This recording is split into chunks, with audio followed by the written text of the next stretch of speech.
दोस्तों, हम सदियों से ये मानते आए हैं कि जीवन सिर्फ अर्थ पर ही संभव है, मगर पिछले कुछ सालों से साइंस इतनी डेवलप हो चुकी है कि जिसने हमारी इस धारणा को बदल के ही रख दिया है। आज साइंटिस्ट मानते हैं कि अंततः फैले हुए इस यूनिवर्स में कई ऐसे प्लैनेट हैं जहाँ जीवन संभव हो, लेकिन हमें उन ग्रहों के बारे में पता नहीं है। इसलिए साइंटिस्ट पृथ्वी जैसे दूसरे ग्रहों को ढूंढने के निरंतर प्रयास में लगे हुए हैं। पर क्या होगा अगर हम आपको कहें कि ब्रह्मांड में पृथ्वी जैसा ही नहीं बल्कि सेम टू सेम पृथ्वी की ही कॉपी है, जिसमें हमारी धरती के जैसा ही जल थल नभ बादल एनिमल्स मशीन इंसान और आपका ही कॉपी आदि मौजूद है। आपको यकीन नहीं होगा, मगर पैरेलल यूनिवर्स की थ्योरी यही है। आज हम इसी के बारे में जानेंगे कि पैरेलल यूनिवर्स क्या है। हम जिस ब्रह्मांड को जानते हैं उसको हम यूनिवर्स कहते हैं, जिसमें यूनि शब्द का मतलब होता है एक। हम ब्रह्मांड को उतना ही बड़ा मानते हैं जितनी दूर से आए प्रकाश को हमने देखा है, मगर क्या हमारा ब्रह्मांड सिर्फ इतना ही बड़ा नहीं है जितना हम देख पाए हैं? इन्हीं सवाल ने जन्म दिया है मल्टीवर्स थ्योरी को, जिसके अनुसार हमारा ब्रह्मांड ही केवल एकमात्र ब्रह्मांड नहीं है, बल्कि ऐसे कई पैरेलल यूनिवर्स हैं। मगर ये पैरेलल यूनिवर्स आखिर है कहाँ? इस सवाल का जवाब देने के लिए साइंटिस्ट ने इसको 4 लेवल में डिवाइड किया है। पैरेलल यूनिवर्स थ्योरी के अनुसार इस ब्रह्मांड में मौजूद हर वस्तु, हर जीव और हर स्थिति का कॉपी किसी न किसी पैरेलल यूनिवर्स में मौजूद है। आपके जीवन की हर संभावना जो सच्चाई बन सकती थी, किसी न किसी पैरेलल यूनिवर्स में घटित हो रही है।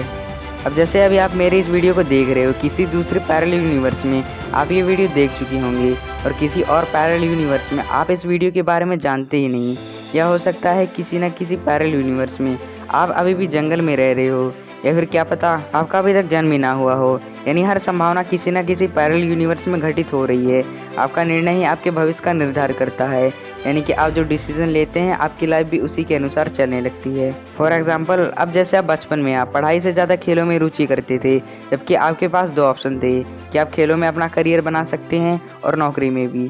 तो आपने नौकरी को चुना, जबकि आप खेलों में अपना करियर बना सकते थे, और इसी कारण से आज आप नौकरी कर रहे हैं। और यही सच है। जबकि दूसरे पैरेलल यूनिवर्स में आपके प्रतिरूप ने खेलों को करियर को चुना, इसीलिए उसके लिए वही सत्य है। तो अब आपको पता चल गया होगा कि पैरेलल यूनिवर्स आखिर है क्या। तो अब आप ये सोच रहे होंगे कि पैरेलल यूनिवर्स सिर्फ एक कल्पना है या कोई वैज्ञानिक प्रूफ भी है। तो दोस्तों, मैं आपको बता देता हूँ कि अभी तक ऐसा कोई भी समांतर ब्रह्मांड को ढूंढा नहीं गया है, और इंसान का भी ढूंढ भी नहीं सकता। मगर कुछ साइंटिफिक रीजन है जिससे हमारे पैरेलल यूनिवर्स होने की पूरी संभावना हो सकती है। इसको समझने के लिए खगोल शास्त्री ने इसको 4 लेवल में बांटा है। लेवल 1, हम अभी तक नहीं जानते कि स्पेस टाइम का आकार क्या है। एक थ्योरी के अनुसार ये फ्लैट है और इसका फैलाव अनंत है, और अगर ऐसा है तो कई ब्रह्मांड होने की संभावना से इनकार नहीं किया जा सकता। और इस बात की भी संभावना है कि हर ब्रह्मांड के कई प्रतिरूप मौजूद हो, जिसमें हमारे आकाशगंगा, हमारा सूर्य, हमारे पृथ्वी या हमारा प्रतिरूप भी मौजूद हो। ऐसा इसलिए होता है क्योंकि हर कॉन्फ़िगरेशन कभी न कभी अपने आप को दोहराना शुरू कर देती है, जिसको आप स्क्रीन पर दिए गए सिंपल उदाहरण को समझ सकते हैं।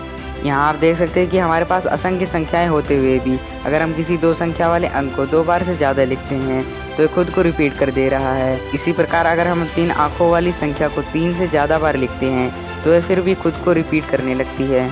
ऐसा ही हमारा ब्रह्मांड भी अनंत है, असीमित है, मगर इसकी भी पूरी संभावना है कि वह कहीं न कहीं खुद को रिपीट हो रहा है। लेकिन लेवल 1 की ब्रह्मांड से हमारा मिलन इम्पॉसिबल है, क्योंकि वह हमसे इतना दूर हो सकता है जहाँ तक लाइट भी नहीं पहुँच पाती है। लेवल 2, पैरेलल यूनिवर्स की इस लेवल 2 को जन्म दिया है एटर्नल इन्फ्लेशन थ्योरी ने। इस थ्योरी के अनुसार सभी ब्रह्मांड एक बुलबुले के अंदर हैं, और ये आपस में जुड़कर या फिर अलग होकर एक नए ब्रह्मांड को जन्म देते हैं, क्योंकि हर ब्रह्मांड अलग बुलबुले के अंदर कैद है, और सभी ब्रह्मांडों में फिजिक्स रूल्स का अलग अलग होते हैं, और हर ऐसा होता है। ऐसे में भी पैरेलल यूनिवर्स होने की पूरी संभावना है, मगर इस कंडीशन में भी हम अपने पैरेलल यूनिवर्स से नहीं मिल सकते, क्योंकि ये सारे बुलबुले एक दूसरे से अरबों खरबों लाइट ईयर्स दूर हैं। लेवल 3, इस थ्योरी को जन्म दिया है क्वांटम फिजिक्स ने। इस थ्योरी के अनुसार ये माना जाता है कि पैरेलल यूनिवर्स हमारी दुनिया में मौजूद है, मगर हम उनको देख नहीं सकते क्योंकि वह दूसरे आयाम में मौजूद है। इस पर वैज्ञानिकों ने कई एक्सपेरिमेंट भी किए, जिसमें साबित हुआ है कि एक इलेक्ट्रॉन एक ही वक्त में कई स्थानों में मौजूद हो सकते हैं। हाइसेनबर्ग अनसर्टेनिटी प्रिंसिपल इक्वेशन ने तो कई बार यह सिद्ध किया है कि जब ये इलेक्ट्रॉन इस तरह से व्यवहार कर रहे हैं तो हम भी उन्हीं से मिलकर बने हैं, इसलिए हमारा एक बार भी कई आयामों में मौजूद होना असंभव नहीं है। लेवल 3 की पैरेलल यूनिवर्स की थ्योरी से हम ये भी समझ सकते हैं कि पास्ट टाइम में टाइम ट्रैवल करना क्यों असंभव नहीं है। फॉर एग्जाम्पल, आप टाइम ट्रैवल कर पास्ट टाइम में चले जाते हैं और वहाँ जाकर खुद को ही मार देते हैं, तो क्या आप जीवित बचेंगे? तो इसका आंसर है यस, क्योंकि आपने भूतकाल में जिसको मारा है वह आप नहीं बल्कि आपका कॉपी था। उसकी मृत्यु उस पैरेलल यूनिवर्स में हो जाएगी, मगर इसमें आपको कोई भी फर्क नहीं पड़ने वाला, क्योंकि आप तब दूसरे पैरेलल यूनिवर्स में जी रहे हैं। लेवल 4 पैरेलल यूनिवर्स का लेवल 4 मैथमेटिकल डेमोक्रेसी प्रिंसिपल पर आधारित है। हम इसको तीनों लेवल्स की कंबाइंड फॉर्म भी कह सकते हैं। इसके अनुसार अलग अलग ब्रह्मांडों में अलग गणित हो सकती है। ये जरूरी नहीं है कि गणित के अस्तित्व के लिए मनुष्य का होना जरूरी है। हमने अपने फिजिक्स की कई थ्योरीज में जाना है कि पैरेलल यूनिवर्स होने की संभावना है, मगर अभी तक हमारे पास इसका कोई ठोस सबूत नहीं है। मगर साइंटिस्ट इसकी सच्चाई जानने का लगातार प्रयास कर रहे हैं। ऐसे ही एक्सपेरिमेंट का नाम है लार्ज हैड्रॉन कोलिडर। इसमें माइक्रो पार्टिकल्स की टक्कर करवाई गई और एक ऐसे पार्टिकल का पता लगाया गया जो ग्रेविटी को कैरी करता हो। इसको ग्रेविटन नाम दिया गया। ये पार्टिकल अचानक से इनविजिबल हो जाते और अचानक से विजिबल। साइंटिस्ट का मानना है कि ये ग्रेविटन हमारे दूसरे आयामों के बारे में बता सकते हैं, मगर इसको प्रोड्यूस करना और इन पर निगरानी रखना बहुत ही मुश्किल काम है। यदि आप भी पैरेलल यूनिवर्स के बारे में कुछ भी जानते हैं, नीचे कमेंट बॉक्स में ज़रूर लिखिएगा और कमेंट में भी बता दिएगा कि वीडियो कैसी है। तो वीडियो पसंद आए तो वीडियो को जरूर लाइक कर दीजिएगा। चैनल पर नए तो चैनल को सब्सक्राइब करके बेल आइकन को भी ऑन कर दीजिएगा और अपने दोस्तों में इस वीडियो को जरूर शेयर कर दीजिएगा। मिलते हैं अगली वीडियो में, तब तक के लिए थैंक्स फॉर वॉचिंग। जय हिंद, जय भारत।